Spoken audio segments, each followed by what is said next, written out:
E dovevano lasciarlo blu?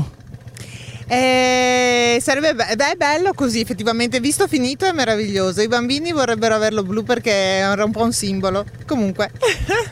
I piccoli alunni di Bovolenta ci avevano provato, hanno scritto al sindaco per chiedere che il nuovo ponte avesse lo stesso colore di quello vecchio, ovvero il blu, al quale erano affezionati. Il sindaco ha scritto alla provincia, proprietaria dell'opera, che però aveva già deciso per un colore meno di impatto e la questione finisce qui. Però la provincia ha ribadito che questo colore è meno impattante per l'ambiente. Abbiamo visto adesso montato, è un ponte molto elegante e ovviamente i bambini si abitueranno a questo nuovo colore. Quanto ai cittadini, in realtà sono sulla stessa linea del sindaco. Il colore non è così importante, anzi c'è chi preferisce l'attuale grigio. La priorità è la sicurezza sul ponte e che svolga bene la sua funzione. Non c'è un problema perché io non sono nativa qua, quindi per me basta che faccia il suo dovere questo ponte.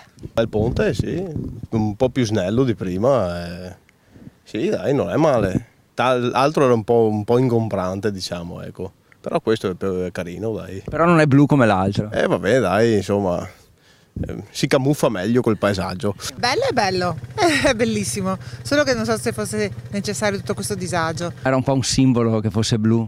Beh, fino agli anni 90 era di questo colore qua, l'hanno dato nel 90 è il colore blu, quindi se questi sono i problemi che vengono in abbondanza. Quanto all'apertura è confermato che avverrà il 7 settembre, prima dell'inizio delle scuole, in attesa della nuova bretella stradale che toglierà il traffico pesante dal centro. Importante è che sia un ponte sicuro per il traffico che deve passare. Stiamo lavorando su una nuova soluzione per i mezzi pesanti perché sapete che adesso passano ancora in centro storico e questa cosa non è più possibile.